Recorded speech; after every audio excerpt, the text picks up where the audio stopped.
સદગુરુ શ્રી જીવણજી મહારાજ ને રામ કબીર, નામદેવ કબીર ને રામ કબીર, હેત કૃપા ને રામ કબીર, ગુરુ પરિવાર ને રામ કબીર, સર્વે સંતો ભક્તો ને સંધ્યાનાર્તિના રામ કબીર. સંધ્યા સુમરણ આરતી ભજન ભરોસે દાસ, મનસા વાચા કર્મના પાયો જબલ ગગટ મેં પ્રાણ. શ્રી ગુરુને પાયેલા ગો પ્રથમ પહેલો, શ્રી ગુરુને પાયેલા ગો કરો રે કૃપા ગુરુજી ગોવિંદ ગાઈએ, બીજું કાય ન માગુ પ્રથમ પહેલો, શ્રી ગુરુને પાયેલા ગો. દોય ઉપદેશ સદા સુખકારી, જેને મન નિર્મલ થાય, કામ ક્રોધ લોભ મોહ મમતા વિકાર સઘલો જાય. પ્રથમ પહેલો, શ્રી ગુરુને પાયેલા ગો. સંતની સંગત સદા ગુરુ સેવા, ઓર સકલ ભ્રમણા ત્યાગી, જન્મ મરણ રયા ભગવાન રહિત, હરિચરણે અનુરાગી. પ્રથમ પહેલો, શ્રી ગુરુને પાયેલા ગો. અનહદ શબ્દ સહજ ધુનિ ઉપજે, ચરણ કમલ નિજ વાસા, ચાર પદાર્થ દિયે ગુરુ મેરે, ગાવત જન રોહિદાસ. પ્રથમ પહેલો, શ્રી ગુરુને પાયેલા ગો. રૂમ ઝુમ ગોવિંદ આવે હરિ હરિ હા, થવેન મુખ મોરલી બજાવે, દેવકી કે આંગણા में तुलसी को बड़ो, जसोमती आंगना में खेलो प्यारे ललना, दूर खेलान जिन जाओ रे ढोटावना, झपड़े ने घेर आओ प्यारे ललना, के निरति रे धे न चरावे हरि गौधन तीरे संगे निरखत, कहित कबीर मेरो रोवन सोगावना, हरि तीन लोक रमी रह्यो रे ढोटावना, रूम झुम गोविंद आवे, हर ब्रह्म पद्मनाभ पुरुषोत्तम पेढ़े नहीं रे, हरि अविगत गोविंद चंद सार करु, श्रीपति धनी हरि चतुर्भुज श्यामल वरण, न सारंग धर सुहामनो, हरि रुअडलो वैकुंठरा, दुष्कृत हरण दामोदरो, हरि निरंजन निराकार, निष्कलंक पुरुष हराहि, हरि गाये द्वारिकरा, श्यामल वरण सोहामनो, हरि सेवो समर्थ सार पार, जेहनु होई नवलहे, हरि सोए छे अविनाश वास आपे वैकुंठो धनी, हरि माधव मुकुंद मोरा, महादेव सोहामणो, हरि भक्ति मुक्ति दाता, नारायण નયન છે નિરમલો રે, સદા સાય રંગ ધર સુવિચાર, પારલો કહાનૈયા આત્માય, અવારે ગે મલા એ સવા, પ્રતારને ત્રિભુવન ટલવલે, જીવડો મોહ્યો છે કલ્પના માહે, કલી કાલે જીવ છાપિયો રે, હરિના નાલ હે કમરે ઉષા, સસા સધો સ્વામી સરંગ ધરય, સદા વૈષ્ણવ મન રે ઉછા, આનંદ અંગે ઉલટય, ભલે આવ્યા પર બ્રહ્મરાય, વહાલું વૈષ્ણવ જન્મા પર વર્યું રે, હરિનો વરત્યો જય જયકાર, પ્રસાર બોલ હવે સુમધુર, એ હરિનો આવ્યો રે મન વિશ્વાસ, પાસ છૂટ્યા ચોહો ખાન નારે, બાપ ઘેર ઘેર વહી કુંઠવા, સદા સતમારા વિનવે, ભલે આવ્યા પર બ્રહ્મરાય, સમરત ધની ને સંતે સેવિયા, આરતી બંધી છોડ સમરથ કી પાવન નામ, મંગત હય જીવ કી પાવન, આરતી કર પૃથ્વી પાવધારા, સતયુગ में सत शब्द प्रकाशा, आरती कर जुग प्रगटे आई, त्रेता रघुपति नाम धरावे, आरती कर मुख मंगल गावे, द्वापर में कृष्ण नाम धरावे,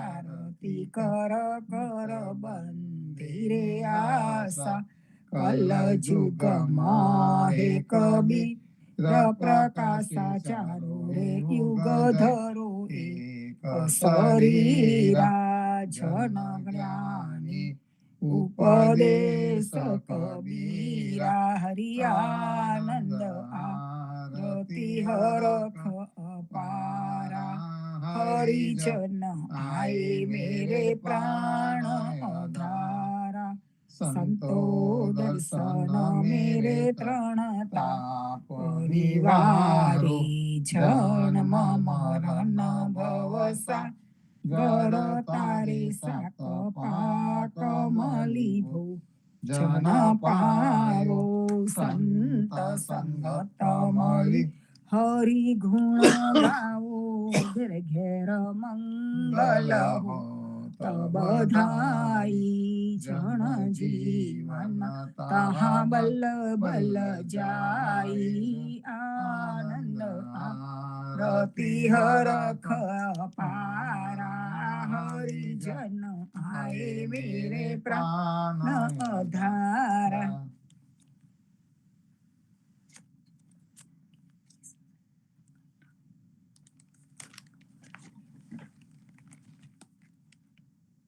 આદને અનેક અનાદિ તું, સ્થાવર જંગમ તારું તેજ, તું ગુરુ ને તારું નામ, સકલ સંત સુ તુજ પરણા, ઇન્દ્રિતના અપરાધ પરણામે પાછા હરે, ખરથ ન લાગે કાઈ મૂર્ખ મન સંસો કરે, વિનતી હે નિજ દાસ કી સુનિયો દીન દયાલ, દાસ આપનો જાનકે સદગુરુ હોય કૃપાલ, હે સેવક હું સમર્થ કા કબહુ ને હોય આકાશ, જો પતિવ્રતા દુખી રહે તાહે પતિ को लाज, बहु बंधन में बांधिया एक बिचारा जीव, अपने बल छूटे नहीं जो न छुड़ावे पी, સદગુરુ સંદેશા મોકલે, કચા બચા સબ આવ. નામ ઓહો ભૂલ છે, સોરી. જય જય શ્રી રામ સમરો, રામધન સાચો, રામે જણકો આગે વાચો. રામ હિ ગાઓ, રામ હિ ગાયો, રામ સ્નેહી નિજ મન લાવો. રામ હિ સેવા, રામ હિ પૂજા, રામ સમાન દેવ નહીં દૂજા. राम भक्ति मुक्ति के दाता, राम लक्ष्मण भक्तन के त्राता. भरत शत्रुघ्न लक्ष्मण भाई, रघुपति महिमा कहो न जाई. राम नाम धन अनंत अपारा, राम नाम शिवति धार्या. राम नाम पूर्ण अविनाशी, राम कहता जन काटे फांसी. राम कहनती बहुत बड़ाई, राम नाम संतन सुखदाई. राम चरण हृदय में राखो, रसना नाम रसायन चाखो. राम ही मात पिता कुल देवा, राम ही समरन राम ही सेवा. राम नाम तो सबसे न्यारा, राम निरंजन ज्योत अपारा. राम ही संतन मोह विराजे, राम अवतरपुरी माँ गाजी. राम ही सायर से तु बंधायो, रामे जाकर बंद छुड़ायो. भक्त हित के कारज कीनो, धनुष बन कर सार गलीनो. रामे पृथ्वी को भार उतार्यो, अपनो कारज आप समार्यो. 10 सिर छे 10 ताले आए, रामचंद्र साधु मन भावे. सीताराम की कीर्ति गाओ, सीताराम को शीश नमाओ. सीताराम के दर्शन आए, लंका राज विभीषण पाए. राम नाम प्रेमे सो गावे, बहुर योनि संकष्ट न आवे. राम ही सखा राम ही साथी, राम नाम लई उधर्यो हाथी. रामे जन प्रहलाद उगार्यो, रामे तो हरण्या कसीपु मार्यो. राम ही दास कबीर उगार्यो, रामे द्रौपदी को कारज सार्यो. पीपा नामे रसायन पीनो, परशुराम तो नामे जीव्यो. नाम देवे नाम ही गायो, त्रिलोचन घेर नामे जीव्यो. राका वाका रामानंद, पायो पूर्ण परमानंद. धनासे निरोहिदास विचारा, राम ही जीवन राम ही आधारा. जय देव परमानंद सुरदासा, अनंत कोट राम जी के दासा. आद अंत मध्य राम ज होई, राम नाम चित राख बरोई. रात बंजी राम जी की माला, राम कृपालु दीन दयाला. राघो चेतन जीवन राम, संत जनों के पूर्ण काम. राम नाम धन साच लियो, प्रहलाद किनो सहाय. राघो चेतन यूं कहे, सतबो सागर तरी जा. कथा कीर्तन राम धन, संतन माहि करे प्रवेश. राघो चेतन मित कहे, सोहे उत्तम देश. राम मंजरी नित पढ़े, मंजन होत सरी. राघो चेतन यूं कहे, संत हृदय सो रघुवीर. सदगुरु संदेशा मोकले, कचा बचा सब आव. नाम चिंतामणि जीवना, जे भावे सो पाव. कुशल तुझ परिवार, आशीर वचन यमतन. श्यामल वरण सुजान, जाचक भणतो जीवनो. जासल तुझ परिवार. साखी चिंता तो हरि नाम की और न चित वही दास, जो कुछ चित वे राम बिना સોઈ કાલ કી પાસ. અર્થ: એટલા માટે હે ભક્તો, ચિંતા કરવી હોય તો એ ખરી નામની ચિંતા કરો, સ્મરણ વિચાર કરવો જોઈએ. ભક્તે રામ વગર બીજાની ચિંતા ન કરવી જોઈએ. અને રામ નામ સ્મરણ સિવાય જે કોઈનો વિચાર કરવામાં આવે છે તે કાલનું બંધન એટલે કે ફાંસી રૂપ છે. સાખી બે. અંધ ધંધ વેદે તજ્યો આયે જમના કુલ, જહા બ્રહ્મ સનાતન જીવના રામ કૃષ્ણ નિજ મૂલ. નેતિ નેતિ કરીને ભગવાન સગુણ તથા નિર્ગુણ નથી એમ કહીને થાકીને બધા પ્રયત્નો છોડીને બ્રહ્માજી યમુના કિનારે કૃષ્ણની પાસે ગયા કે જેઓ ખરેખર સાચા પરબ્રહ્મ એવા રામ અને કૃષ્ણનું અસલ સ્વરૂપ હતા.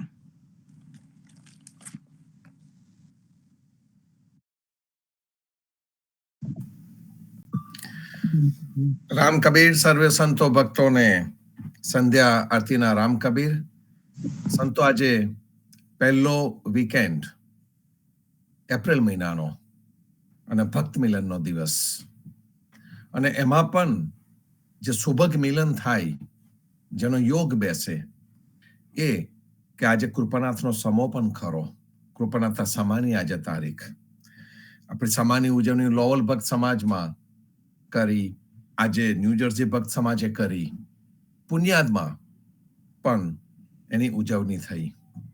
જીવનજી મહારાજે આપણને ખૂબ જ ભાવથી કહ્યું હતું કે કૃપાનાથના સામૈયામાં દલની વાટ ના જોશો, ચાલે આવજો. સંતો, વિચારીએ 400 વર્ષથી આ એક ટહેલ જીવનજી મહારાજે નાખી અને ઉદા ભક્ત સમાજ 13 પેઢીથી આ કરતો આવ્યો છે. પરદેશમાં આવ્યા પણ આપણી પરંપરા ને આપણે ચૂકતા નથી. એ જ ભાવથી, એ જ પ્રેમથી, એ જ પ્રેમ ભક્તિના કીર્તનોથી, ઓચ્છવથી અને સુંદર સત્સંગથી આપણે આ તહેવારની ઉજવણી કરતા આવ્યા છે. પ્રેમજીવન મહારાજે ખૂબ સુંદર નાટક લખેલું છે આના ઉપર. એનું અંગ્રેજી પણ કર્યું. સંજોગો વસાત બાળકો બિઝી હોય એના કારણે આપણે એને રજૂ નથી કરી શક્યા, પણ કૃતિ તો તૈયાર થઈ ગઈ. કારણ કે કૃતિ આપણે આના માટે કરેલી હતી તૈયાર. એનો ઉપયોગ ક્યારે થશે એ ખબર નથી, પણ એનો કૃતિ તૈયાર થઈ, મનમાં વિચાર પણ આવ્યો, અને એની અંદર જે રામની વાત જે કરી, અને એમાં પણ પ્રેમજીવન મહારાજે જે સંદેશો રામનવમી ઉપર આપણને સૌને મોકલ્યો કે આપણે કયા રામને, જ્ઞાનીજીને એમને યાદ કરીને આપણને સાચા રામની ઓળખ તરફની એક દિશા સૂચન તો કર્યું, એક દિશા તો બતાવી, અને એની અંદર ખૂબ જ સુંદર ભાવથી એક શબ્દ પકડાયો કે ભાઈ રામની તો અનુભૂતિ થઈ શકે. રામના દર્શન તમે કરવાનો પ્રયત્ન કરો, તીર્થસ્થાનોમાં જઈને કે કોઈ પણ જગ્યાએ જઈને. રામને દર્શન જ કરવા હોય એ શક્ય નથી, પણ રામની અનુભૂતિ તમને થઈ શકે. આવું જ કંઈક એથેન્સની ગલીઓમાં સોક્રેટિસ સૌને કહેતા હતા કે તમારા સ્વસ્વરૂપને ઓળખો, તમારા સ્વરૂપને ઓળખો, તમારી જાતને ઓળખો. અને સોક્રેટિસ હંમેશા વિદ્યાર્થીઓની સાથે બેસતા હતા. તો એક વિદ્યાર્થીએ પ્રશ્ન પૂછી નાખ્યો, અને પ્રશ્ન પૂછવા જ જોઈએ, સંવાદ થવો જ જોઈએ, પ્રતિસાદ આવવો જ જોઈએ, જે આપણે અહીંયા કરી રહ્યા છે. તો વિદ્યાર્થીએ પ્રશ્ન પૂછી નાખ્યો કે તમે બધાને આ પૂછ્યા કરો છો સ્વસ્વરૂપને ઓળખો, સ્વસ્વરૂપને ઓળખો, તો તમે તમારા સ્વસ્વરૂપને ઓળખ્યું?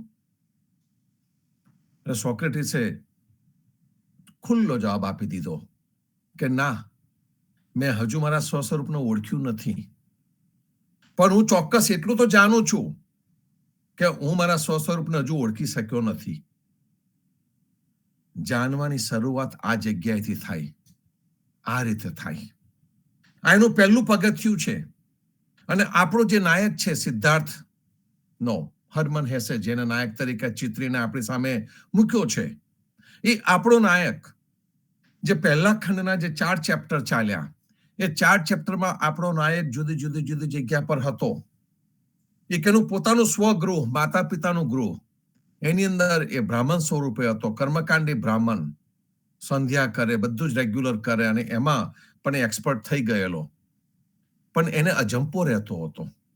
કંઈક ને કંઈક એને ચિંતા કોરી ખાતી હતી કે મને આ કર્મકાંડને બધું ભાવે છે, લોકો મને બહુ સારું છે એમ કહે છે ખરા, પણ કેમ મને પૂરો સંતોષ થતો નથી? કદાચ મારે માયાનો ત્યાગ કરવો પડશે એમ વિચારીને એ શ્રમણોની ભેગો ગયો, સાધુબાહોની ભેગો ગયો.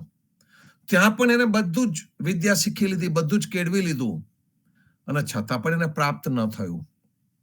અને ત્યાર પછી એ બુદ્ધ પાસે જાય છે. બુદ્ધની પાસે જઈને પણ એ વખત બાય ધ ટાઈમ બુદ્ધ પાસે પહોંચે છે ત્યાં સુધી એના મનમાં ચોખ્ખું થઈ ગયેલું હતું કે કોઈ વસ્તુ કોઈને શીખવી શકાતી નથી, જ્ઞાન કોઈને આપી શકાતું નથી. એના મગજમાં પેઠું કે જ્યાં સુધી પોતાની અંદરથી ઉદ્ભવ ન થાય, જ્યાં સુધી પોતાને કન્વિક્શન ન થાય, ત્યાં સુધી આ બહારના પ્રવચનોનો કોઈ અર્થ નથી.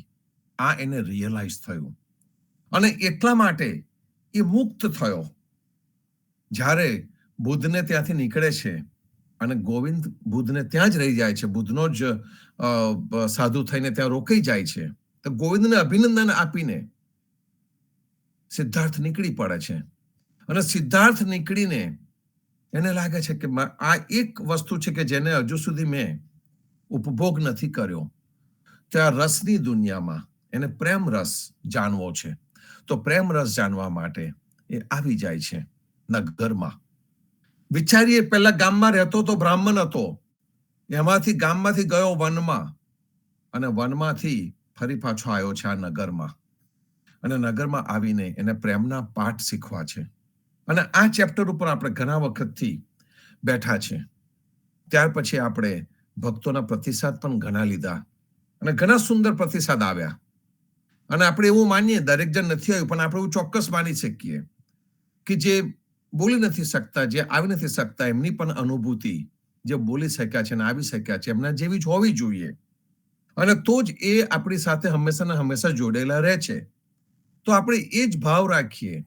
અને પ્રેમજીવન મહારાજે જે પ્રમાણે આપણને કહ્યું તે પ્રમાણે કે આ વખતે એ બોર્ડ લઈને આવશે.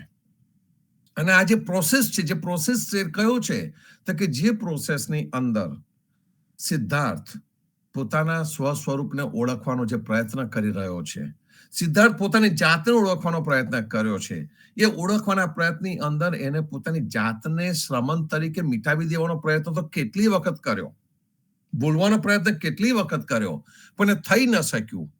અને છેવટે પછીથી એ અત્યારે જે તબક્કા પર આપણે આવી ગયા છે, કમલા અને કામાસ્વામી, એની એ જગ્યા પર આપણે આવીને ઉભેલા છે, અને એને જો આગળ લઈ જવાની છે. પણ આની અંદર એક પાત્ર બહુ જ સુંદર આવી રહ્યું છે. હજુ એક વખત આવી ગયું છે, વાસુદેવ નામનું પેલા નાવિકનું પાત્ર આવ્યું છે, પણ હજુ તો શરૂઆત જ થઈ રહેલી છે. હજુ વાસુદેવનું પાત્ર ઊંડાણમાં આગળ આવવાનું છે. સંતો, આ પુસ્તક વસાવવું રહ્યું, એને વાંચવું રહ્યું. જેમને આ પુસ્તકને વારે ઘડીએ વાંચ્યું છે, એવા પ્રેમજીવન મહારાજને, જેને એની અનુભૂતિ થયેલી છે, જેને એનું વિશ્લેષણ સંપૂર્ણ કર્યું છે, અને આપણને જે પ્રમાણે કહ્યું છે પ્રમાણે આજે એક વિચાર લઈને આપણી સમક્ષ પ્રેમજીવન મહારાજ આવે, એવા સુંદર ભાવથી હું પ્રેમજીવન મહારાજને આમંત્રણ આપીશ કે આવો. અને તમારે ત્યાં તો રામનવમી પછીની સવાર છે, અમારે સાંજ પડી રહી છે, તો ચોક્કસ આવો મહારાજ. રામ કબીર.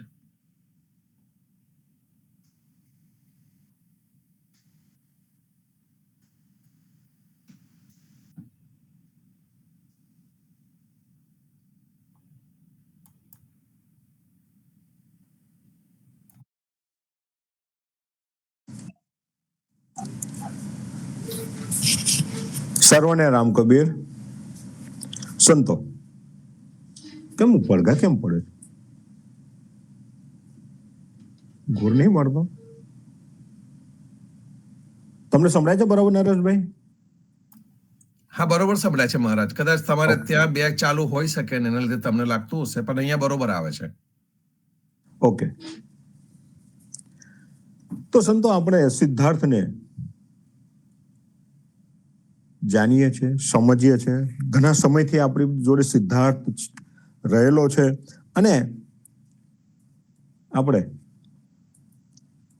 એને કમલાના ઘર સુધી પહોંચાડી દીધો. કે સિદ્ધાર્થ કમલાના ઘર સુધી પહોંચી ચૂક્યો છે અને કમલાને જઈને શું કહે છે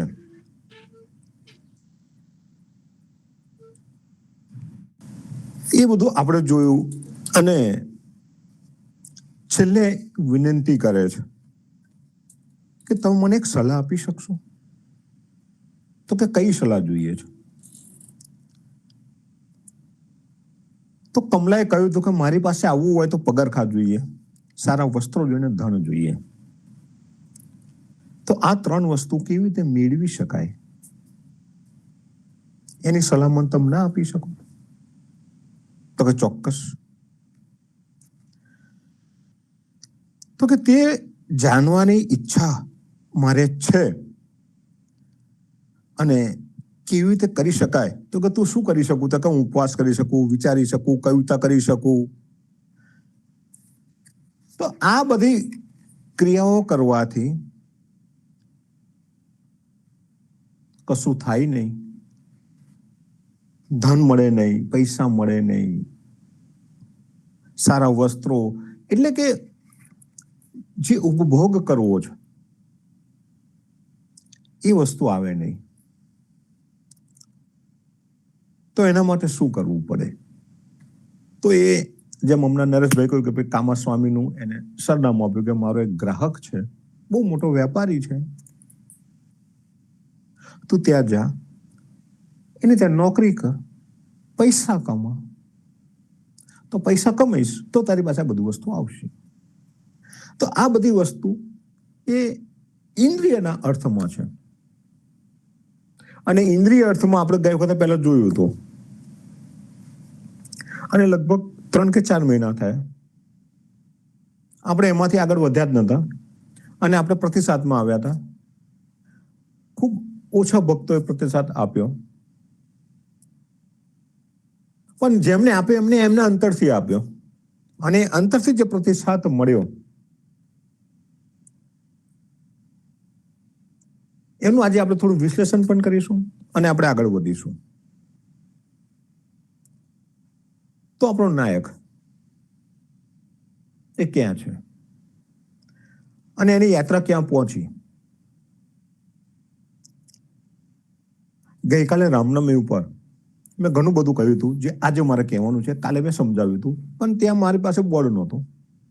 આજે મારી પાસે બોર્ડ છે અને મારું હોમવર્ક અહીંયા પાછળ મેં લટકાવ્યું છે. ત્યાં તો મેં મોડે જ કહ્યું હતું, ત્યાં મારે હોમવર્કની જરૂર નહોતી. આમ તો ઘણી બધી મુદ્દાઓ મારા પાસે મોડે જ હોય છે, પરંતુ મેં ત્યાં કાલે એક ભેદ સમજાવ્યો હતો, એક શિક્ષકનો અને એક વિદ્યાર્થીનો. એક ઉદાહરણ આપણે સમજાવ્યું હતું. આજે આપણે ફરી વાત કરીશું. તો આપણો નાયક જેની આપણે વાત કરવા જઈ રહ્યા છે, તો આપણે એની વાત કરીએ કે આપણો નાયક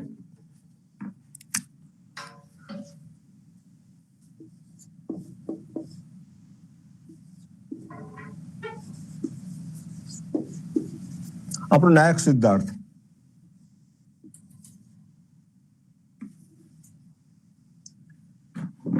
અહીંયા એક બ્રાહ્મણ પુત્ર હતો.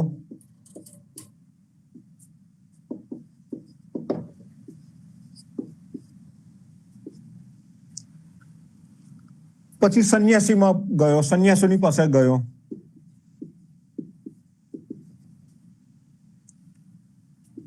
ત્યાંથી નીકળીને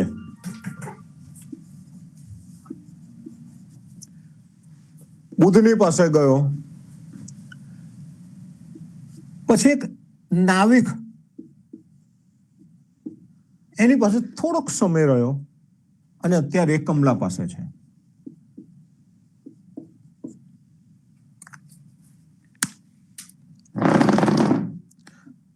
આ એની યાત્રા છે. અહીંયાથી નીકળ્યો, અહીંયા ગયો, અહીંયા ગયો, અહીંયા ગયો, આ ગયો. તો આ યાત્રા શેના માટે? તો એવો પ્રશ્ન થાય કે એને આ યાત્રા શાના માટે કરી? આપણો એક નાયક એને આ યાત્રા કરી. આપણે આપણું નામ અહીંયા લખી શકીએ, આપણી યાત્રા પણ આપણે લખી શકીએ કે આપણી યાત્રા ક્યાંથી ક્યાં કેવી રીતે ક્યાં ગઈ. તો દરેકના જીવનમાં આવી યાત્રા તો ચાલતી હોય છે, અને આપણા સૌના જીવનમાં યાત્રા ચાલેલી છે. કે ભાઈ આપણો કોઈ પરિવારમાં જન્મ થયો હશે, ક્યાંક તમે અભ્યાસ કર્યો હશે. આપણે બાવા પાહીને કે આપણે કોઈ ઇન્સ્ટિટ્યૂટમાં ગયા, આપણે ત્યાં જઈને વિદ્યા અભ્યાસ કર્યો હશે, નોકરી કરી હશે, નોકરી કર્યા પછી કોઈ કામ ધંધો કર્યો, ભારતમાં હતા, વિદેશમાં ગયા. તો આપણી યાત્રા તો ચાલુ થઈ. આ યાત્રા ચાલુ જ છે. આપણે ક્યારેય એના પર ધ્યાન નથી આપ્યું, અથવા તો ક્યારેય એને સમજવાનો આપણે પ્રયત્ન નથી કર્યો કે આપણે ક્યાં હતા, પછી ક્યાં ગયા, પછી ક્યાંથી ક્યાં જઈશું, હવે એની ખબર નથી. હવે જોઈએ કે બ્રાહ્મણ પુત્ર હતો ત્યારે એને શું મળ્યું, એને શું પ્રાપ્ત કર્યું? તો કે પહેલા તો એ ઓમનું ચેન્ટિંગ કરતા શીખ્યો, ઓમનો જાપ કરતો હતો. પછી એને કર્મકાંડ શીખી ગયો. બ્રાહ્મણના જે સંસ્કારો હતા એ સંસ્કારો એને પ્રાપ્ત કર્યા.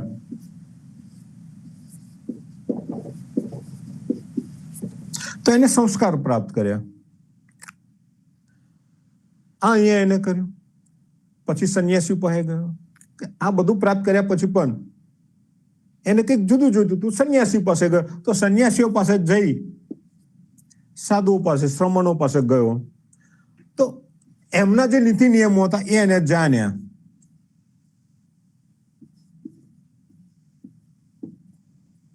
એના નીતિ નિયમોને જાણ્યા કે આ લોકો કેવી રીતે જીવન જીવે છે. આ સંસારમાં હતા, આ સંસારની બહાર હતા. તો આના નીતિ નિયમો જુદા હતા, આના નીતિ નિયમો જુદા હતા. અહીંયાથી પણ એને સંતોષ ના થયો એટલે આગળ બુદ્ધ પાસે ગયો. તો બુદ્ધ પાસેથી એને શું મળ્યું? ઉપદેશ. બુદ્ધ પાસે ઉપદેશ હતો. તો બુદ્ધ પાસે ગયો, બુદ્ધ પાસેથી ઉપદેશ લીધો. અહીંયા પણ એને સંતોષ થયો નહીં. ત્યાંથી નીકળ્યો તો પેલા નાવિકને મળ્યો. આ નાવિક એ ઇમ્પોર્ટન્ટ પાત્ર છે. અહીંયા અત્યારે એનો જે રોલ છે એ તો બહુ નાનો છે. અહીંયા આવ્યા પછી સિદ્ધાર્થને એવો અહેસાસ થયો. કયો અહેસાસ થયો?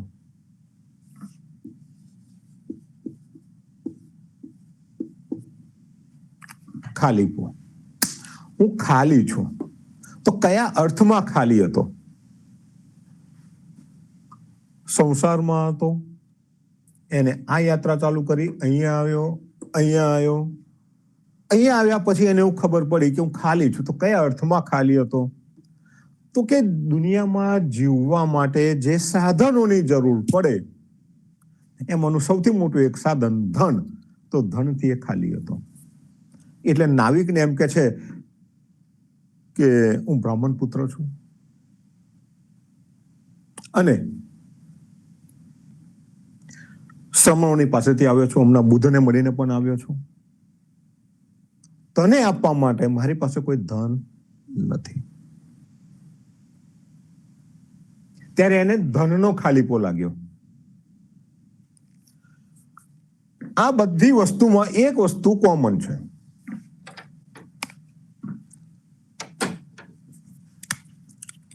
આ બધામાં એક વસ્તુ કોમન હતી. અહીંયા અહીંયા અહીંયા અહીંયા આ કઈ વસ્તુ કોમન છે? તો આ બધી વસ્તુમાં એક જ વસ્તુ કોમન હતી. આ બધું હતું જે હતું ઇન્દ્રિય સુખ હતું.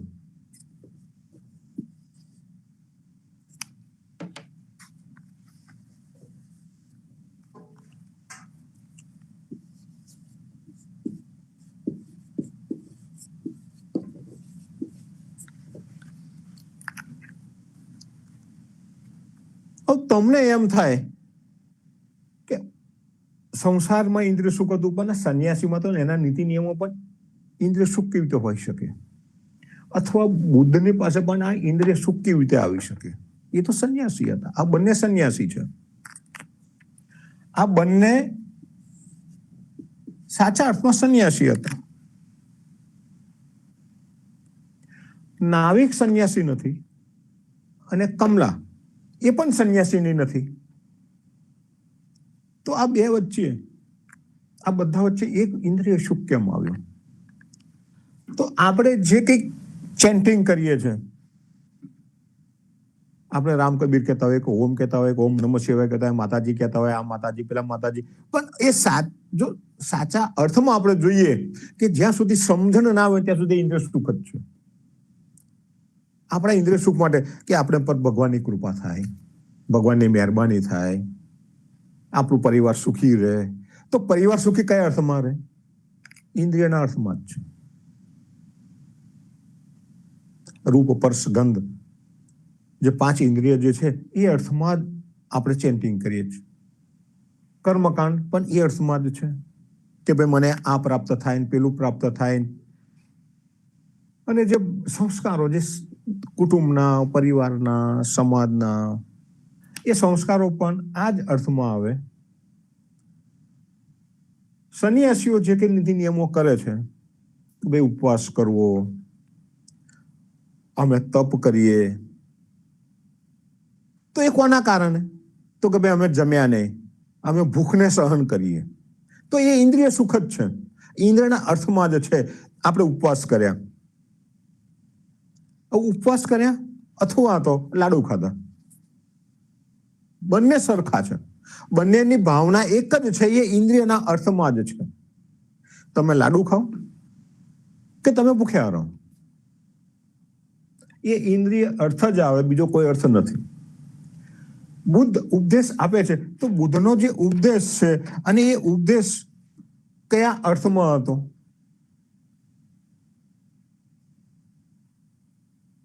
કયા અર્થમાં હતો?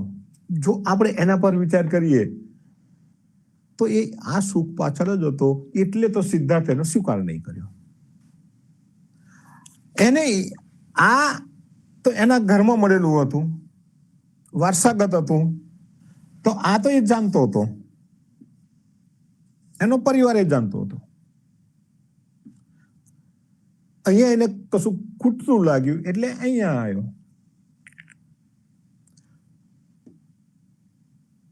અહીંયા ના મેળ પડ્યો, અહીંયા આવ્યો. અહીંયા તો રહેવાનો સવાલ હતો નહીં, ટેમ્પરરી રહેવા માટે આવ્યો હતો. અને ત્યારે ખરેખર એને અહેસાસ થયો, ખાલી છું. કઈ રીતે? તો કે દુનિયાની રીતે જીવવા માટે, જીવતા રહેવા માટે જે સાધનોની જરૂર પડે, એ સાધનો વિશે મને કઈ જ્ઞાન નથી, કઈ ખબર નથી.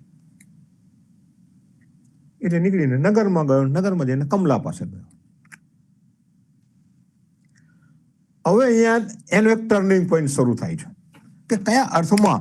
તો કમલા પાસે ગયો અને કમલા પાસે જઈ અને શું માગે છે? તો એ સૌથી પહેલા તો એને કહે છે, તું મને, હું તને કવિતા સંભળાવું, તું મને ચુંબન આપીશ? એ શું માગ્યું એને? એક ચુંબન માગ્યું. એની પાસે ધન નથી એને આપવા માટે. કમલાને જોઈએ છે શું? ધન. એ તો જે કઈ કામ કરે છે ધન માટે કરે છે. એને માગ્યું છે ચુંબન.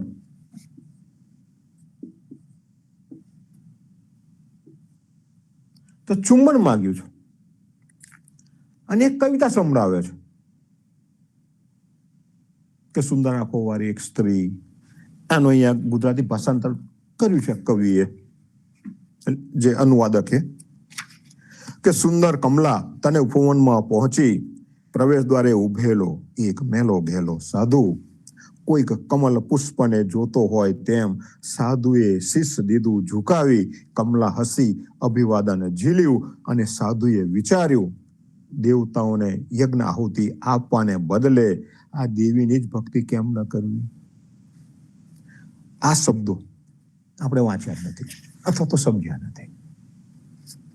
આ કવિતા હતી એટલે આપણે એને ઉડાડી દીધી. અત્યાર સુધી સિદ્ધાર્થ શું કરતો હતો?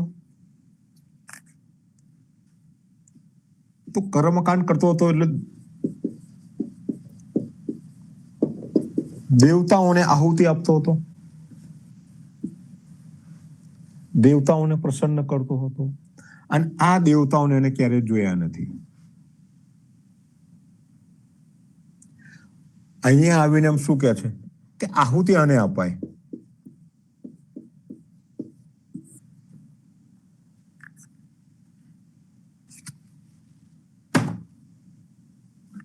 એક સાધુ બનેલો વ્યક્તિ અહીંયાથી ફરતો ફરતો અહીંયા આવ્યો અને હવે અહીંયા આહુતિ આપવા માંગે છે. તો આને કઈ આહુતિ આપી? તો કે ચુંબન રૂપી આહુતિ આપી. અહીંયા જે દ્રવ્ય વસ્તુઓ હતા, બધા અનાજ હતું, ઘી હતું, એ બધું જે હોમ કરવાને યોગ્ય હતું એની આહુતિ આપીને દેવતાઓને પ્રસન્ન કરતો હતો. દેવતા પ્રસન્ન થયા કે ન થયા એની એને ખબર નથી, કેમ કે એના થકી એને કશું મળ્યું નથી. એને એવું લાગ્યું કે આ બધું તો મારા બાપ દાદાઓ પણ કરે છે, વર્ષોથી કરી રહ્યા છે, અને હું કરીશ, કશું થાય નહીં. અહીંયા પણ એને કઈ ખબર ન પડી. અહીંયા આવીને એને કઈક જુદો અનુભવ કર્યો કે હવે હું શેનાથી વંચિત રહી ગયો. તો કે પગરખા. પગરખા જોઈએ, વસ્ત્રો જોઈએ અને ધન જોઈએ. જીવતા રહેવા માટે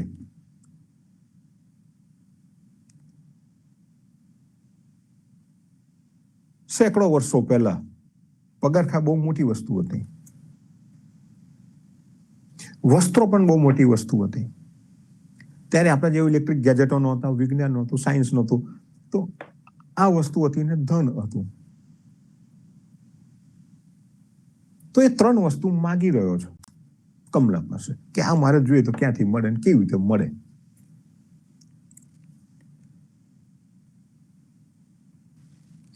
હવે આપણે બીજી એક વાત જાણી લઈએ કે આ મેં ગઈકાલે આ ચાર્ટ અહીંયા મેં દોરેલો છે, અને કાલે મેં રામનવમીના પ્રસંગ ઉપર ભક્તોને સમજાવવાનો પ્રયત્ન કર્યો હતો કે જીવન આપણા બધાની પાસે છે.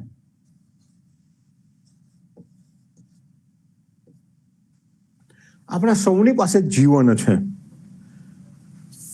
ખેંચી લો આને. આપણા સૌની પાસે જીવન છે, અને જીવનમાં આપણે શું મેળવ્યું, શું પ્રાપ્ત કર્યું, એનું સર્વૈયું કાઢવા બેસીએ ત્યારે ખબર પડે કે જીવન તો છે, પણ જીવન કેવી રીતે જીવવું જોઈએ જો એની વાત આવે તો જીવન જીવવાની વાત આવે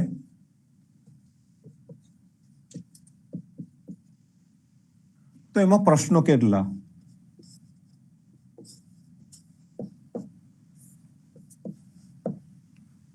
કેટલા પ્રશ્નો?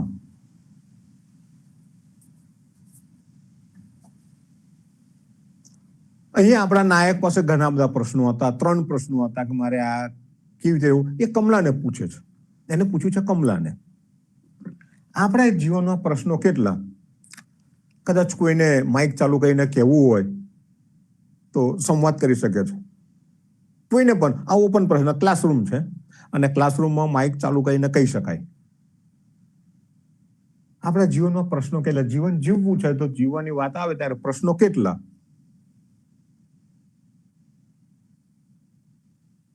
કોઈ માઇક ચાલુ કરીને કહી શકે ખરું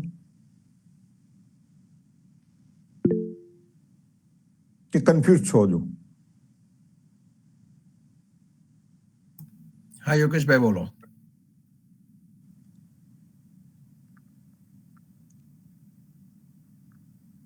અનમ્યુટ કરજો ભાઈ.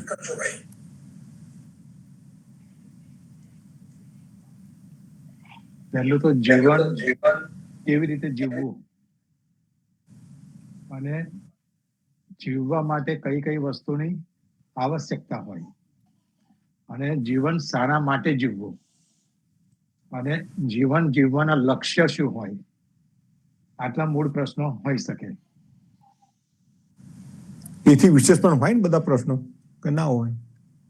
આવે પણ ઇન્ક્લુડિંગ થાય, એની અંદર સમાવેશ ઇન્ક્લુડિંગ. હા, હા, એટલે પ્રશ્નોની સંખ્યા ગણી શકાય કે ના ગણી શકાય? ગણાય દરેક નામાં ગણાય ગણાય. ગણાય. એનો મતલબ કે પ્રશ્નો કેટલા છે? તો કે અસંખ્ય.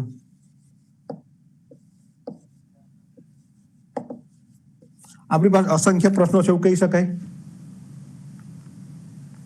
એનો મતલબ કે પ્રશ્નો અનંત છે. મને આ હિન્દી લખવાની ટેવ પડી ગઈ, જરા હિન્દી થઈ જાય છે.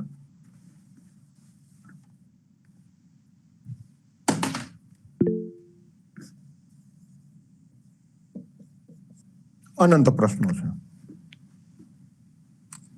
કેવી રીતે જીવવાનું, ક્યાં જવાનું, હું કોણ, આ આત્મા કોણ, બરોબર? તો અસંખ્ય પ્રશ્નો છે આપણી પાસે. આપણી પાસે પ્રશ્ન કેટલા ને એની આપણને ખબર નથી. હું વારંવાર કહું છું, કદાચ 2 થી 3 વાર આપણે કહ્યું હતું કે પ્રશ્નો કેટલા? પ્રશ્નો માત્ર 2 જ છે. પ્રશ્ન માત્ર ને માત્ર જીવનો 2 થી ત્રીજો કોઈ પ્રશ્ન જ નથી. શોધી લાવો. હું કોણ, તું કોણ, તે કોણ, આ આત્મા કોણ, ક્યાં જવાનું, આ બધો પ્રશ્ન એકમાં જ આવે હોય.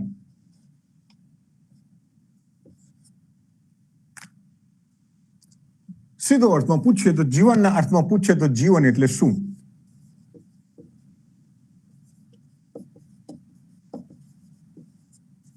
આ એક જ પ્રશ્ન છે. અને બીજો પ્રશ્ન છે કેવી રીતે?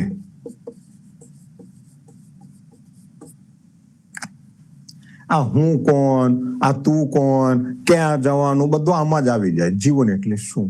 આ બ્રહ્માંડ શું છે? સંસાર શું છે? આ માયા શું છે? સાધનો શું છે? પગરખા ક્યાં, વસ્ત્રો ક્યાં, ધન કોને કહેવાય, ધન કેમ જોઈએ? તો એનો જવાબ કે એ પ્રશ્ન જે છે એ અહીંયા જ છે. ખાલી પ્રશ્ન 2 જ છે. આ પ્રશ્નમાં અટવાયેલા છીએ એટલે આપણને અસંખ્ય પ્રશ્નો લાગે છે, અનંત લાગે છે. પ્રશ્ન 2 જ છે. આ પ્રશ્ન જવાબ મળે તો કેવી રીતે આ વ્યવસ્થા છે?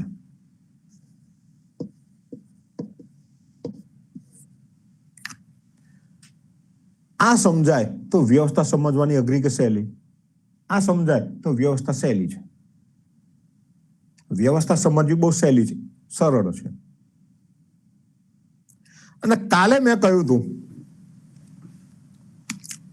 રામનવમી પર પણ મેં ભગતોને આ પૂછ્યું હતું. બધા ભગતો કહી દીધું પ્રશ્નો તો બધા બહુ છે જીવનમાં, અસંખ્ય અનંત પ્રશ્નો છે. અને હું વારંવાર કહું છું કે પ્રશ્ન 2 જ છે. પ્રશ્ન 2 જ છે, ત્રીજો કોઈ પ્રશ્ન નથી. ને હજુ તમને કહું છું કે મગજ દોડાવો, જોર લગા કે હૈસો, શોધી લાવો ત્રીજો પ્રશ્ન. પ્રશ્ન આટલા જ છે. આ વ્યવસ્થા છે અને આ શા માટે? બસ આ શું છે અને આ વ્યવસ્થા શું છે? તો આ 2 વસ્તુની વચ્ચે આપણો નાયક હજુ પણ અટવાયો છે. એની પાસે શું છે? તો એની પાસે પ્રશ્ન છે. નાયક પાસે શું છે? પ્રશ્ન છે.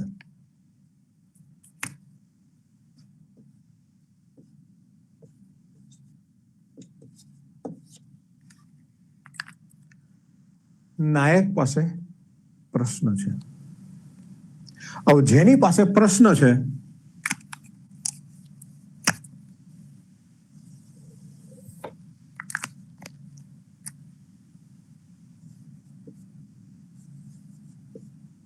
એ વિદ્યાર્થી છે.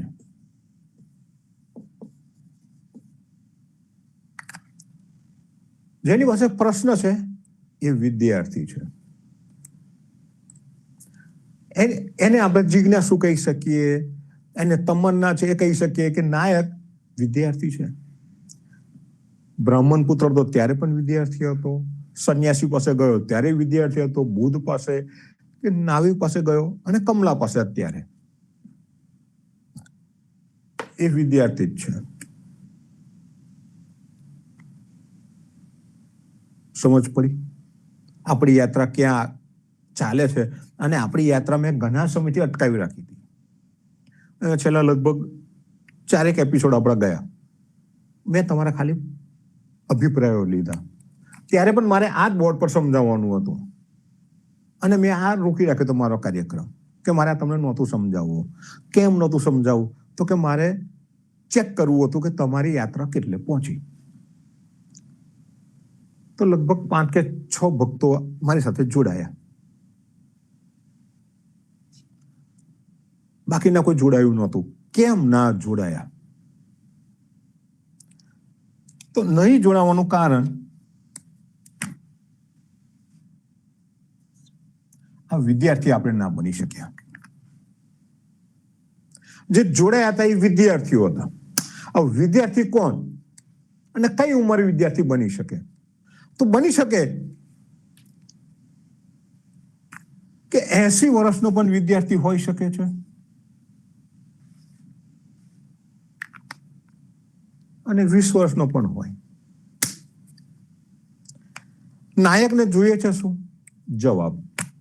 પ્રશ્ન છે તો જવાબ જોઈએ છે.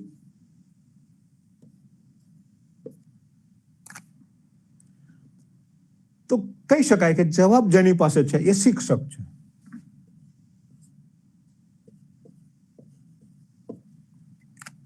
જેની પાસે જવાબ છે એ શિક્ષક છે. જવાબ બીજે ક્યાં મળે? તો મા બાપ પાસે મળે, સંસ્થામાંથી મળે.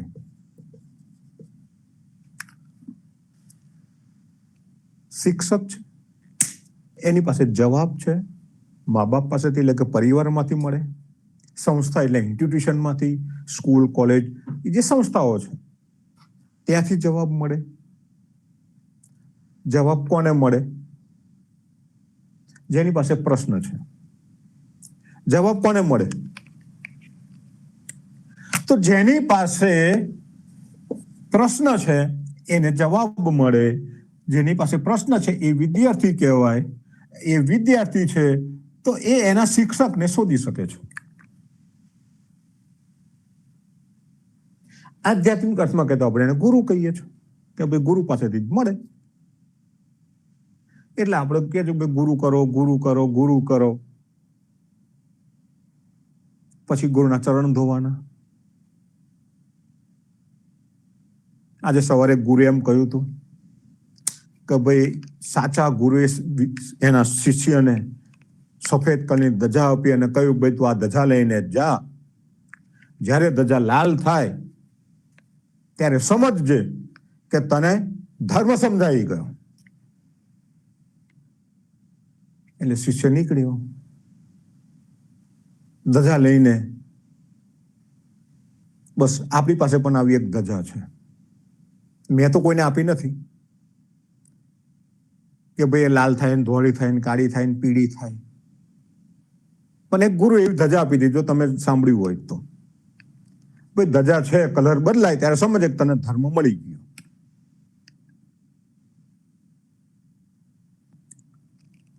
તો એ અર્થમાં આપણે જોવા જઈએ તો અહીંયા કોઈ પ્રશ્ન નથી અને જવાબ પણ નથી.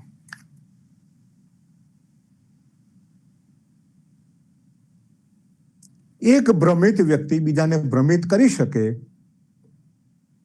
એક જાગેલી વ્યક્તિ બીજાને જગાડી શકે. જે જગાડી શકે છે એ શિક્ષક છે અને જે જાગવા માંગે છે એ વિદ્યાર્થી છે. જેને જાગવું છે એ વિદ્યાર્થી છે, જગાડી શકે એ શિક્ષક છે. સિદ્ધાર્થને જાગવું છે એ વિદ્યાર્થી છે, એને શિક્ષક મળ્યો નથી. અને અત્યારે એ ક્યાં બેઠો છે? કમલા પાસે.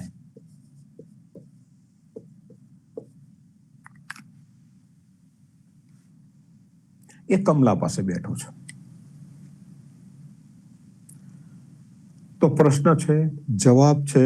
હવે આ પ્રશ્નને જવાબ જે છે હવે ક્યાંથી મળે?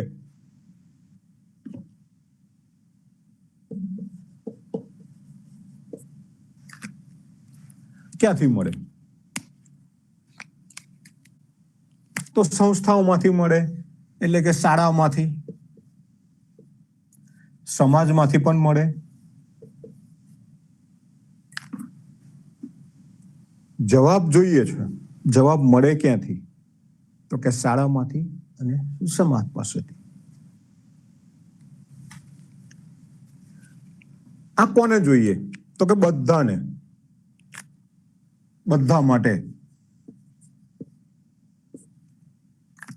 બધાને જોઈએ છે કે આ બધાને આ પ્રશ્નનો જવાબ જોઈએ છે. પેલું ધન પગરખા, ત્યારે ધન પગરખા અને વસ્ત્રો હતા. આજે આપણી પાસે ગેજેટ આવ્યા કે મારી પાસે ઇલેક્ટ્રિક ગેજેટ જોઈએ, મારે આ જોઈએ, મારે ધન જોઈએ, મારું નોકરીમાં પેકેજ જોઈએ, આ જોઈએ. તો આ પ્રશ્નોના જવાબો બધાને જોઈએ છે. અને પ્રશ્નના જવાબો ક્યાંથી મળે? બધા માટે. તો એ સમાજ,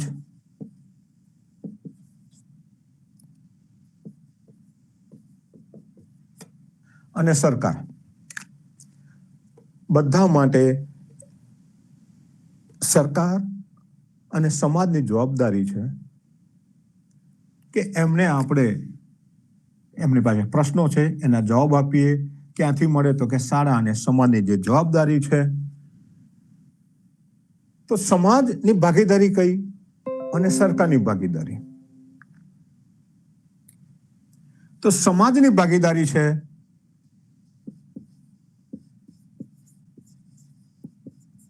માનસિકતા. સમાજની જવાબદારી છે માનસિકતા બદલવાની જવાબદારી છે. અને સરકારની જવાબદારી છે વ્યવસ્થાની.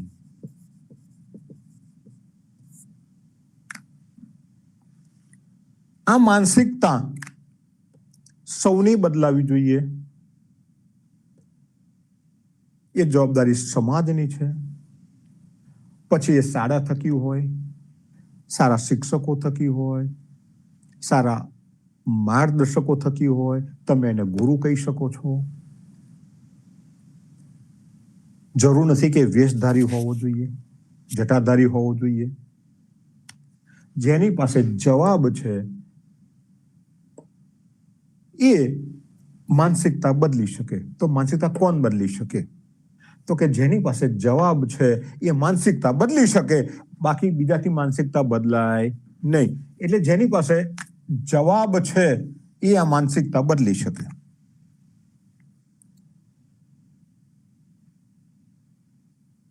શોધ કોની કરવાની? આપણો નાયક શોધ કરવા નીકળે છે જવાબની. જેની પાસે જવાબ છે એની માનસિકતા એને બદલવી છે. આ માનસિકતા બદલવા માટે જવાબ શોધવા નીકળ્યો છે. હજુ જવાબ એને મળ્યો નથી, એટલે એની યાત્રા આગળ ચાલે છે.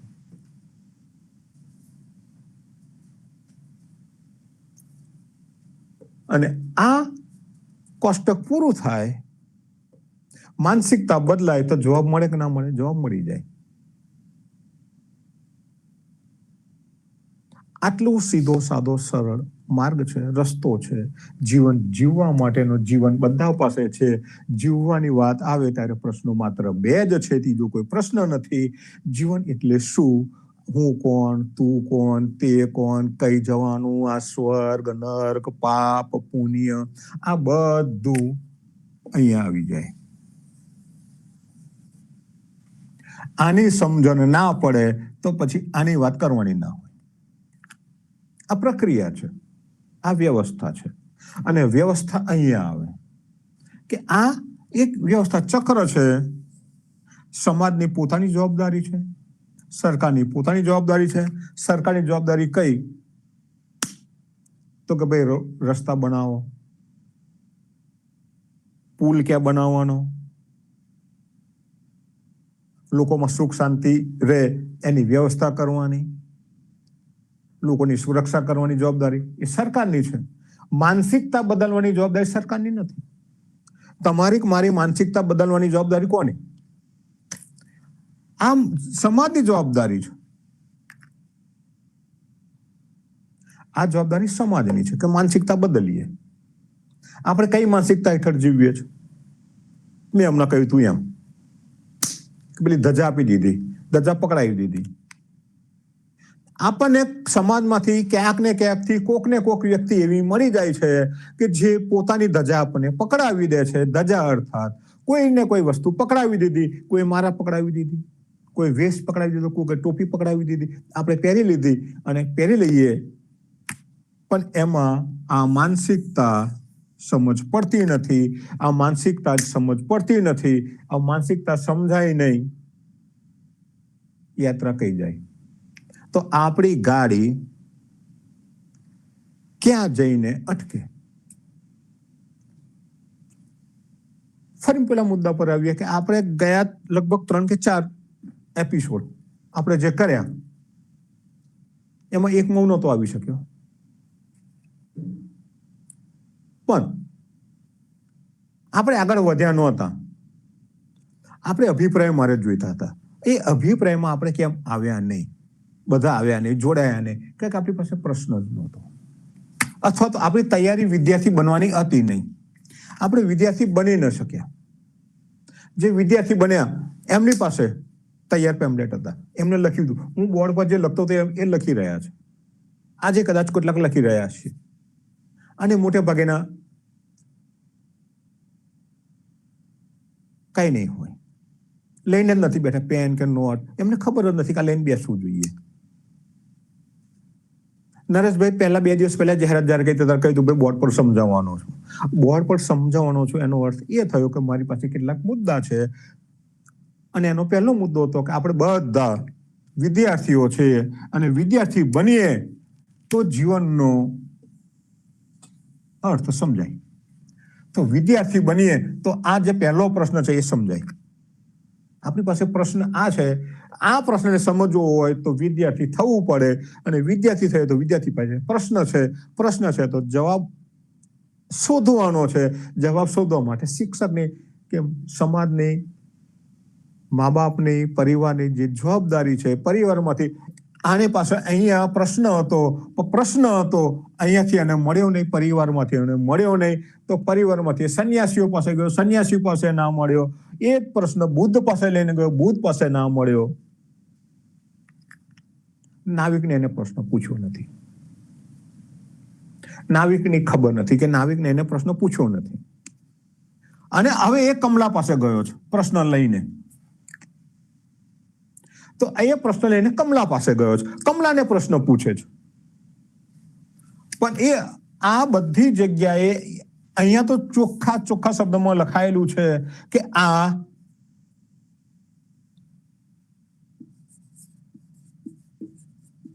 ઇન્દ્રિય સુખ છે.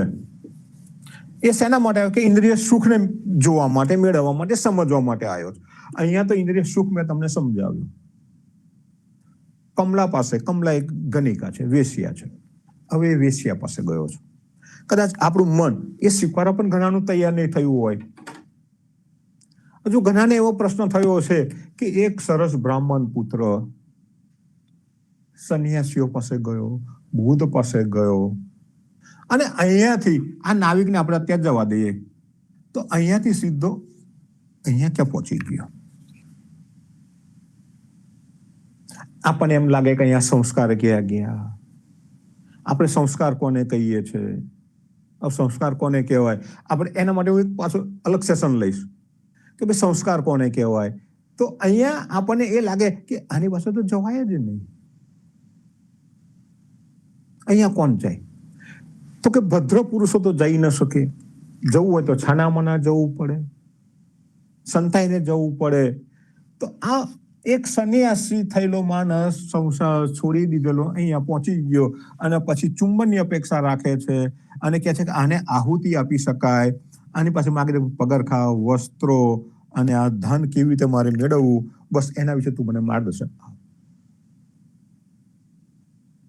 તો આ આપણી આ યાત્રામાં નાયકની યાત્રા અહીંયા આવી છે, અને અહીંયાથી આવતા એપિસોડમાં આપણે આગળ વધીશું કે કમલા પાસેથી જઈ અને પેલા એક શેઠ પાસે જઈને નોકરી માગે છે અને પછી એની યાત્રા કેવી રીતે આગળ વધે છે અને એને આપણે આ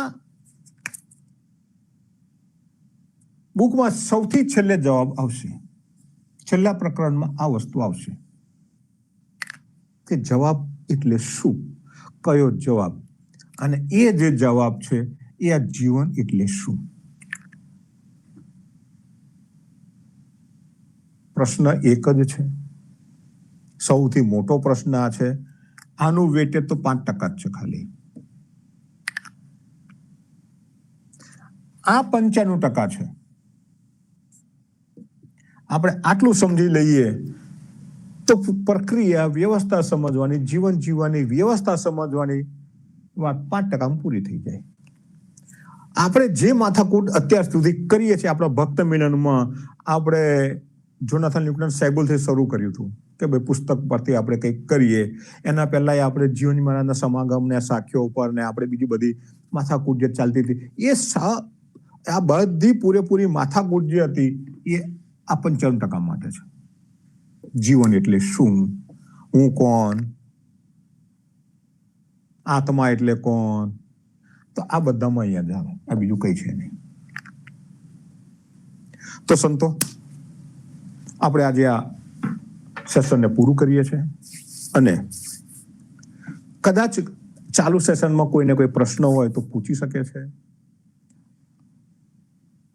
આવતા મહિને આપણે ફરી મળીશું, ત્યારે આપણે આપણા નાયકની યાત્રાને આપણે આગળ લઈ જઈશું અને કોઈને પ્રશ્ન હોય તો અવશ્ય આપણે વાત કરીશું, નહીં તો સર્વને રામ કબીર.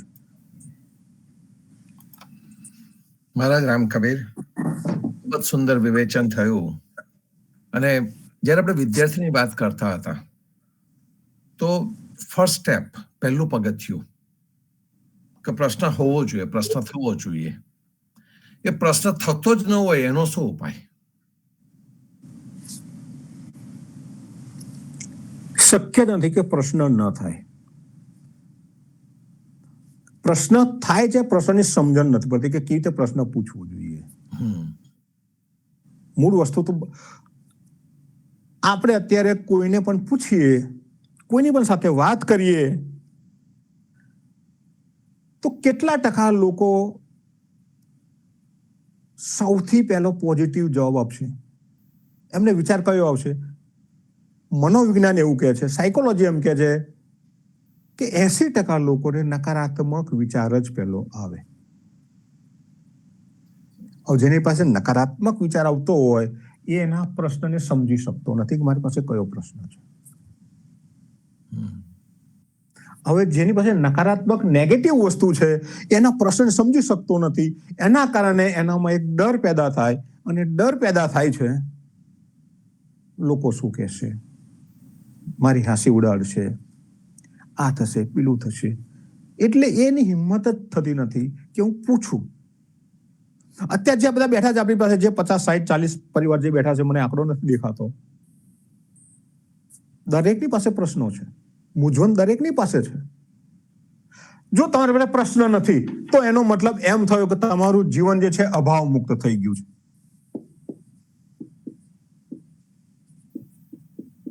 જેનું જીવન અભાવ મુક્ત થઈ ગયું છે, ફરિયાદ મુક્ત થઈ ગયું છે, એની પાસે પ્રશ્ન નથી, ગેરંટેડ.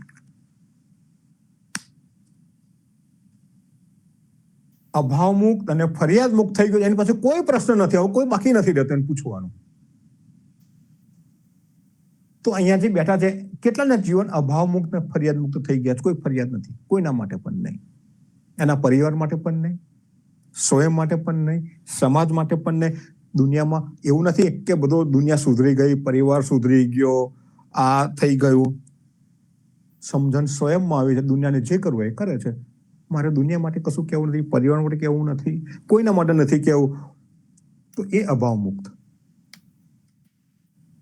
મને મારો પડોશી દેખાતો હોય, સવાર ઉઠીને મને મારી પત્ની દેખાતી હોય કે મારી પત્ની આવું કેમ કર્યું, તેમ કેમ કર્યું, એનો મતલબ કે અભાવ મુક્ત નથી થયો.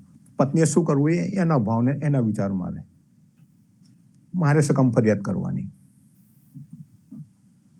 તો જેને તૃપ્તિ કહેવાય, જે તૃપ્તિને પામ્યો છે આ બે થાય તો તૃપ્તિને પામે, અને જે તૃપ્ત થયો છે એની પાસે પ્રશ્ન નથી. બાકી બધા પાસે પ્રશ્નો છે, જવાબ બધાને જોઈએ છે.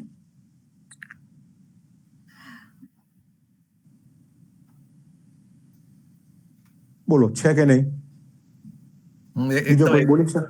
એકદમ સાચી વાત છે મહારાજ. કારણ કે જયારે ભણતા હતા ને ત્યારે કહેતા હતા પ્રશ્નો પૂછીએ, પ્રશ્નો આવે નહીં, પ્રશ્નો આવે તો કદાચ જવાબ નતા મળતા. એટલે એ વખતે એક વસ્તુ કહેતા હતા કે either you know everything and therefore you have no question, or you do not know anything and therefore you do not have any question. આ આપણે કહેતા હતા કે બધું જાણી ગયો છે. તમે જેમને વાત કરી અભાવ મુક્ત અને ફરિયાદ મુક્ત, એ જાણી ગયો હોય, પામી ગયો હોય, એને પ્રશ્નો ના હોઈ શકે. પણ જે કશું જ ના જાણ્યું હોય એને પણ પ્રશ્નો ના હોય. કશું જ ના જાણ્યું હોય ને એ તો મૂર્ખ છે. પ્રશ્નો તો છે એની પાસે, પણ એ મૂર્ખ છે, એની મતિ મરી ગયેલી છે. એ અભાવ મુક્ત છે, ફરિયાદ મુક્ત છે, તૃપ્ત છે એવું ના કહી શકાય. કરેક્ટ. મેં ગઈકાલે પરિવારની એક ડેફિનેશન કહી હતી નરેશભાઈ, કે પરિવાર કોને કહેવાય? તો કે ફાઇનાન્શિયલ નોન વાયોલન્ટ યુનિટ, એનું નામ પરિવાર. આપણે બધા એક પરિવારમાં રહીએ છીએ, પણ ફાઇનાન્શિયલ નોન વાયોલન્ટ યુનિટ જ છીએ. એક છાપરું છે, અને છાપરાને જે આપણે વેચાયેલા છીએ ત્યાં રહીએ છીએ, પોતપોતાની જિંદગી જીવીએ છીએ. આવા અઢળક પરિવાર, લાખો પરિવારો છે, લાખો સમસ્યાઓ છે જેની ખબર જ નથી પડતી. આપણી પાસે જે અહીંયા કહીએ છીએ ભાઈ સમસ્યાઓ, પ્રશ્નો અનંત છે, બરોબર છે, આ લાખો નથી, એક જ છે. પણ આ એક આપણને લાખોમાં દેખાય છે, આ એક જ લાખોમાં દેખાય છે, અને લાખોમાં દેખાય છે એટલે એના કારણે ડર પેદા થયો છે, અને આ ડર પેદા થયો છે, ભય પેદા થયો છે.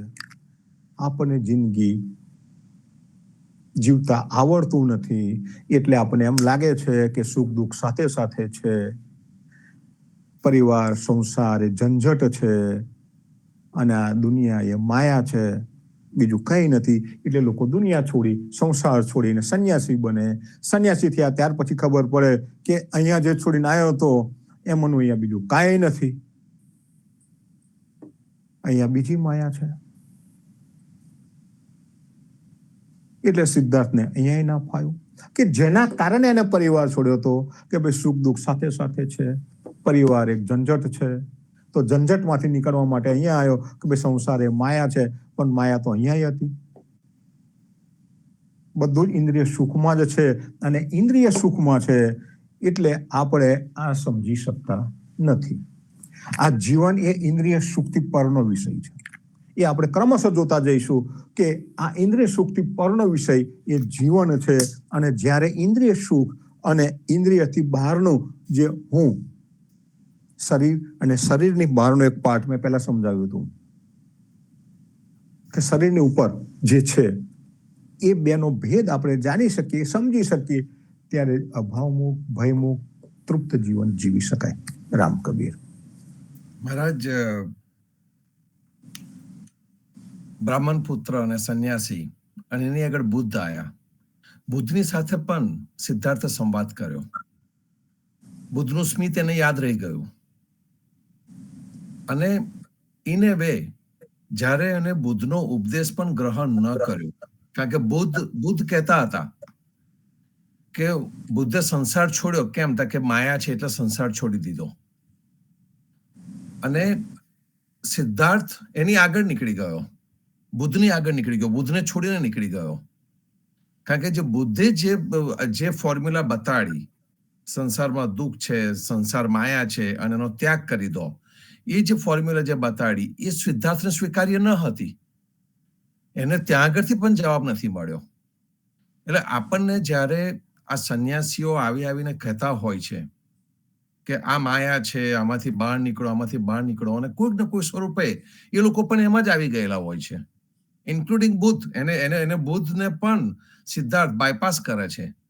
મને લાગે છે કે એકદમ મોટામાં મોટું સ્ટેપ છે એવું એ જ, કે જે બુદ્ધને બાયપાસ કરીને આગળ નીકળી ગયો. ભલે પછી આગળ નીકળીને નાવિકને મળે, નાવિક જો આગળ આવશે, પણ પછીથી ભૂત પાસેથી નીકળીને કમલા પાસે જાય છે, એ કઈ નીચી બાજુ ગણાતી જ નથી, કારણ કે એને બાયપાસ કર્યું છે. એની પાછળ એ જ છે કે ભાઈ મારે હજુ કંઈક આગળ વિચારવું છે ને કંઈક કરવું છે.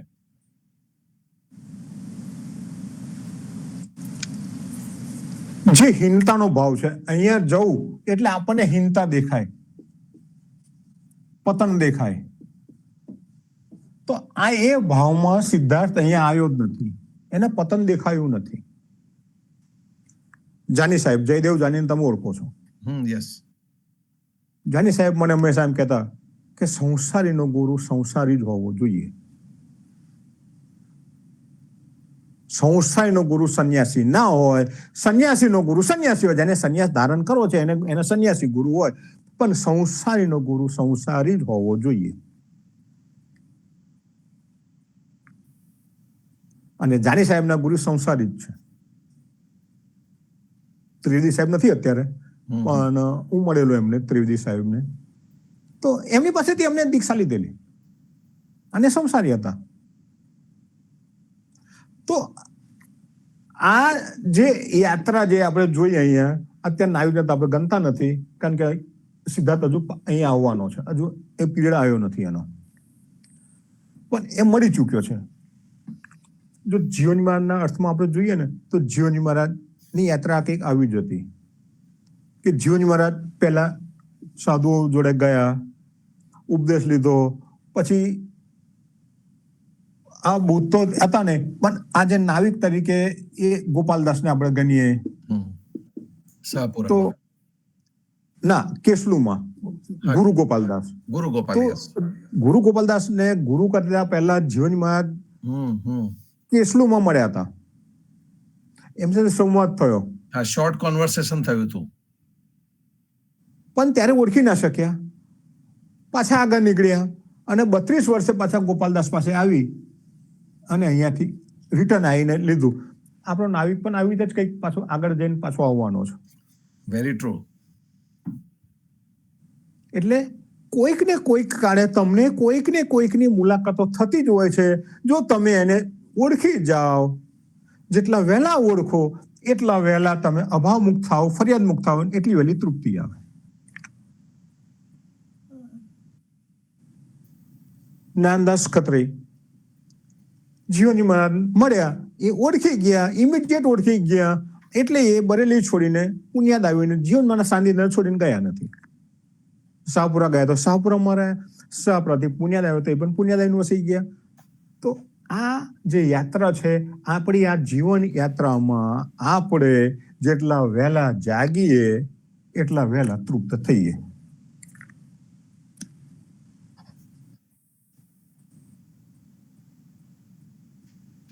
અને જાગવા માટે કોઈના ધક્કા કામ લાગે નહીં. અમેરિકામાં તો ખટારા ગાડીઓ દેખાતી નથી, પણ ઇન્ડિયામાં તો તમે ખટારા ગાડીઓ બધા બહુ જોઈ છે કે ભાઈ ધક્કા મારી મારીને ચાલુ. હવાના પોરમાં પહેલા તો બધી બહુ ગાડીઓ હતી કે ભાઈ ધક્કો મારીને ચાલુ થાય. તો આપણી આ ખટારા ગાડીને કોઈ ધક્કા મારે અને આગળ નીકળે એ શક્ય નથી. આપણી ગાડી નું સ્ટાર્ટર આપણે જ મારવું પડે, બેટરી પાવરફુલ જોઈએ, ચાર્જિંગમાં જોઈએ, 100% જોઈએ, અધૂરું ચાલે નહીં. જોઈએ છે કેટલું, તો કે પૂર્ણ જોઈએ છે, અધૂરાથી ચાલશે નહીં. પૂર્ણથી ઉપર જવું નથી, અધિકની ઈચ્છા નથી, અધિક જોઈતું નથી અને અધૂરું ચાલશે નહીં. જ્યારે આ સમજાય, આ ભાવ સમજાય, ત્યારે આપણે પામી શકીએ રામ કબીર. ખૂબ જ સુંદર મહારાજ. લુકિંગ ફોરવર્ડ ટુ ફરી આવતા ભક્ત મિલનમાં. સંતો ચોક્કસ વધારાના પ્રશ્નો લઈને આવજો. પ્રશ્નોથી જ સમાધાન થશે, પ્રશ્નોથી જ વિદ્યાર્થી જીવનની શરૂઆત થશે, એનાથી જ જાગવાની શરૂઆત થશે. આપણે ધ્યાનમાં રાખીએ. ચોક્કસ આવજો, મળીશું. મહારાજ ખૂબ જ ભાવપૂર્વક રામ કબીર તમને. રામનવમીના નિમિત્તે જે જાગૃતતા આજે ઊભી થઈ છે, એ જાગૃતતાને દરેકની પાસે જાય અને દરેક સાચા ઉદિત ધર્મ ઉદાત્તનો સમજે, ઉદિતપણું શું છે એ સમજે, એ ભાવ રાખીએ. ચોક્કસ આવતીકાલે સવારે ફરીથી પ્રભાતિયામાં સત્સંગમાં મળીશું, સાંજે સંધ્યા આરતીમાં, આવતા વખતે ફરીથી ભક્ત મિલનમાં મળીશું. ત્યાં સુધી અને આવતા વીકેન્ડમાં પૂનમ, ત્યાં સુધી સર્વે સંતો ભક્તોને સાદર સપ્રેમ રામ કબીર. રામ રામ. રામ કબીર રામ કબીર રામ કબીર રામ કબીર રામ કબીર રામ કબીર રામ કબીર રામ કબીર. રામ કબીર રામ કબીર.